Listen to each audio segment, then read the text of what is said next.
age of 17, and I never really felt the need of a guru until I was faced with mortality. I lost a friend at the age of 25, and since then, I just feel that everything that I've done in my life, or every situation I've been into and I've walked into, I've always held my head very high, and I've always been prepared for it, I mean, as much I could. And I can't wrap my head around it. And when I read your book, I didn't instantly feel that I would be seeing this day. And I felt, okay, fine, I've read Buddha, I've read, like, you know, you're one of those enlightened people, yeah, sure. So, no, I wasn't impressed, let me tell you. But then I read, More Than a Life. And there is the mention of this yogi, Swami Nirmalananda, who waited for you all his life, and apparently you were supposed to guide him to Mahasamadhi. Now, Mahasamadhi is something that I've only heard of in stories and in myths and all of that, like where you willingly walk out of your body because you think that's the best thing to do at that point of time. Now, that seems too fantastic. And I mean, looking at how our societies, that euthanasia has been being legal now, and the kind of resistance, like when your wife heard about the process, she showed extreme desire to adapt to that, and she acquired Mahasamadhi in the middle of like thousands of people. It's written elaborately in the book. And Nirmalananda was opposed by the government. You know, he was not allowed to be able to take Mahasamadhi. The liberals. Yeah, because apparently they were like, you can't take Mahasamadhi. And so, I mean, don't you think like we as people, we have stopped to discuss death, because shouldn't we be prepared for that day? And when I got to know that you can, I mean, since then I realized maybe you can help me someday. I'm not saying now, but someday. But when the time comes, don't you think I should be ready for it? I should be dressed like this and be like, hey, come, let's go. What do you mean come? Who has to come with you? Like whoever comes at that point of time. So… Why is it pushed under the carpet? Why don't we talk about death? It's not under the carpet, it's just that… That's why I said, all of us, we may call ourselves Indian, but our minds largely have become Western because our education is like that, and you do one thing. In Mumbai, you go and just look at people below their knees. You will see at least 45% of the people are wearing only blue denims, okay?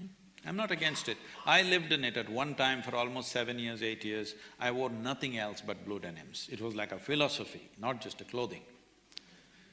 So today that number has increased in a big way. It's American workman's clothes. It's spread around the world.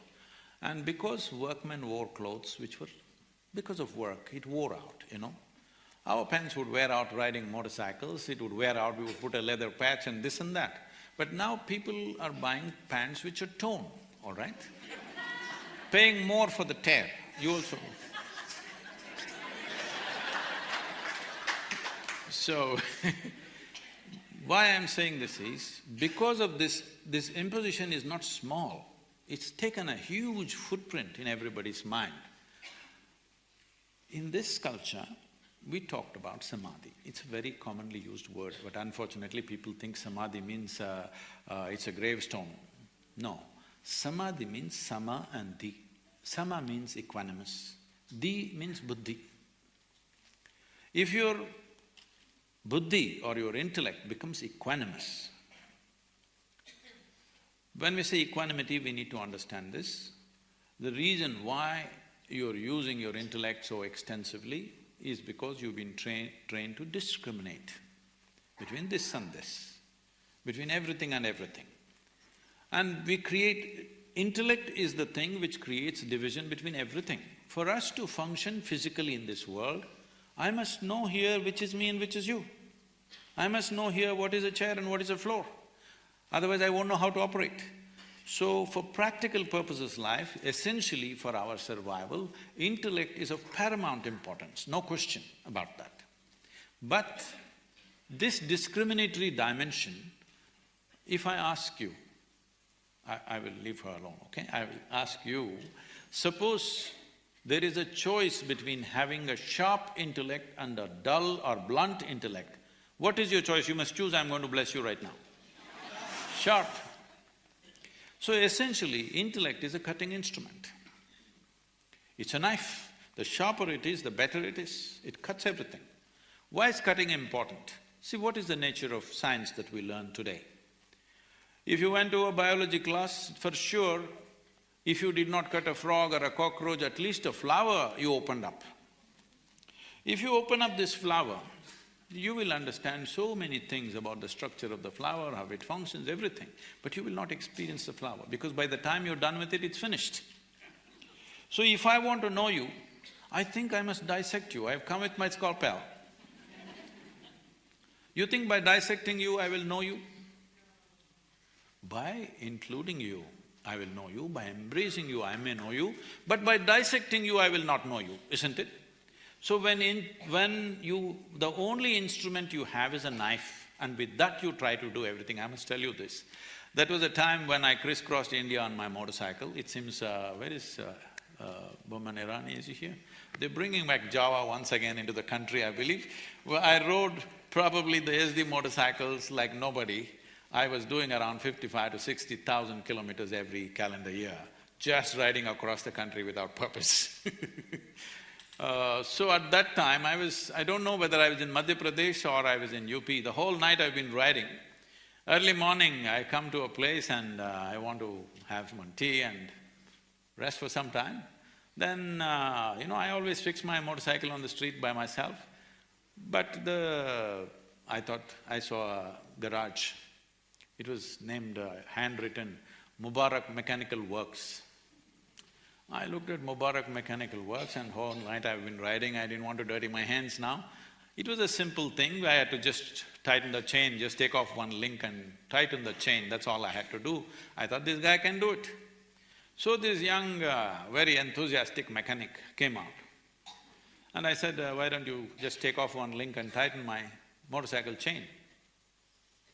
Then he came out. Then I saw the only two tools that he had in his hand was a chisel and a hammer. Then I said, wait. Then I walked into his little shack of a mechanic shop and looked inside, there was no other tools, only one hammer and one chisel. With this he does everything. Once he works on your machine, nobody else can work on it anymore, it's finished. I said, okay, Mubarak, you don't touch my motorcycle like this. So right now, a whole humanity has become like this. The only instrument they have is a knife. With this knife they cut, it's an efficient tool for cutting. Now you want to stitch your clothes, you stitch with a knife. This is what has happened to the denims. If you do everything with a knife, everything will be in tatters and it's horrible, isn't it? That's all that's happening to us. We are trying to handle everything with one dimension of intelligence that we call as intellect. There are other dimensions of intelligence within us which is completely unexplored. So samadhi means to get your intellect to a state of equanimity so that it does not interfere in your perception of what really is the nature of existence. Right now, the only thing that's interfering in your life is your thought process, isn't it so? If I ask you to sit and meditate right now, you think somebody next to you is going to poke you? No, they are fine. It's your own mind, isn't it? People say they're depressed, people say they're agitated, somebody is manic, somebody is angry, somebody is miserable. No, all this is not happening. The only thing that's happening is your intelligence is turned against you, you're not getting it. You think you're suffering because of something. No, your intelligence is turned against you and nothing else. You have a knife and you don't know how to handle it. If you have a knife and you don't know how to handle it, you'll cut yourself up. Do you need any assistance from outside to make yourself miserable? You're very efficient, aren't you? You and you told him the techniques. And when he was about to get there, apparently the government got involved and like, you cannot do that. In 1996, he announced, I'm 74. Samadhi for that, but why die before 25? Suicide is not a pleasant thing. Not at all a pleasant thing, because for a human being to see, When somebody dies, commits suicide, we're just thinking, okay, he committed suicide. It's not like that. You must look at what psychologically that person goes through to come to that decision. It's the most horrible part of one's life where somewhere they feel so trapped, either by physical situations, financial situations or emotional situations, so absolutely trapped when there is no other way. This is when they take that kind of violent exit, which you call as suicide. And if someone tries to kill somebody, that somebody has some defense. They can fight, they can run, they can protect themselves, some resistance is possible. But when you start hurting this one, this is the most helpless life. And it is the worst kind of torture that you can do is to torture this one, because this is an absolutely helpless life with yourself, isn't it? Somebody else has some defenses. So suicide need not be seen in terms of statistics, 1 hour they're dying. Even if one person commits suicide, it's a human concern. It must be a concern for the whole humanity. Why is this happening? You must understand, in this country, in 2017, 7,600 children below 15 years of age have committed suicide. Below 15 years of age, when they must be bursting with life and wanting to live. Below 15 years of age, if they want to commit suicide, what is it? We are somewhere driving ourselves to a certain desperation. One big cause for all this is education system. Unfortunately, it's the schooling system which is killing people. Because if you get 98, you're no good. You know? People will ask you, where is the other 2%? So, apart from this, there are various other things, economic things are there, emotional things are there, various kinds of things for a human being. Essentially, simply because there is no clarity about life in some way. See, youth means, it's life in making. Youth, the most significant aspect of youth is they're full of energy, it's a huge amount of energy. When I say energy, after all, our life is a combination of a certain amount of energy and a certain amount of time, isn't it? Time is ticking away for all of us at the same pace, it's going away. If you sit here, it goes away, if you stand, it goes away, if you run, it goes away, if you don't do anything, it goes away, if you sleep also, it goes away. Time is rolling for all of us. It's only energy we can manage. If you organize our energies in a certain way, what somebody does in 100 years, you could do in 10 years. It is just organization of one's energies. So youth means an exuberant energy. But most of the time, the problem with the youth is they don't have the necessary clarity nor balance. If you could bring 10% more clarity and 10% more balance in their life than the way they are right now, this energy would translate into something fantastic. Because this is one thing we need to do, because as a nation, we are talking about our demographic dividend, where 50% of our population is below 30 years of age, which is a unique situation. And it's a fantastic situation only if we give the necessary clarity and balance and competence to our youth. Otherwise, we can be a major disaster. Such a large youthful population, without necessary clarity, without competence, without balance, they could be the biggest disaster on the planet. But if we organize this well, we could be the greatest miracle in the world.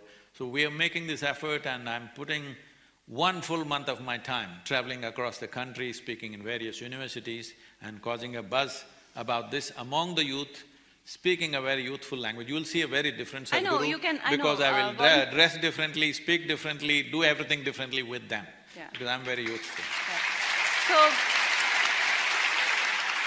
So my message to all the youth who are going to participate in this, you can ask Sadhguru all kind of questions, why, about monthly cycles, about sex, drugs, all the scandalous questions They know all those things. No, they don't. Sadhguru, they are being a victim of drug overdose. There are so many, drugs has become a big epidemic, especially in schools and colleges. So guys, I look forward to those conversations and ask exciting questions. Okay, this is being pitched as Youth and Truth, Unplug with Sadhguru. Ask whatever you want. Ask whatever you want. Nothing is a taboo. Yeah. So how much time do we have for questions? Please.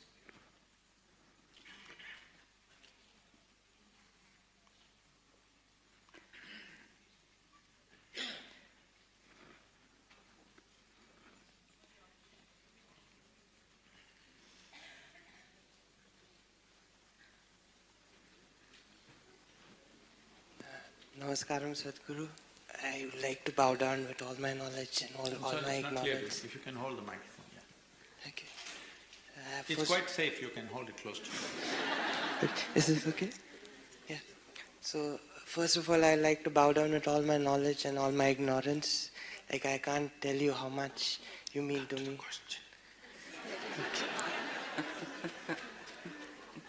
So my question is very simple. Whenever I go to watch a movie, I'm given a place and I can see the screen in front of me, hear the voice coming from somewhere, and I can understand where I am. But when it comes to my life, I don't know where I see things, where I hear things. Every night when I go off to sleep, I don't know where I vanish, where I come back from. Something within me is seeing me pass by all that experiences that I have in my life. I've been seeing it, but I can't figure out where I am. No, she's definitely not asking me. I have the same question in my life.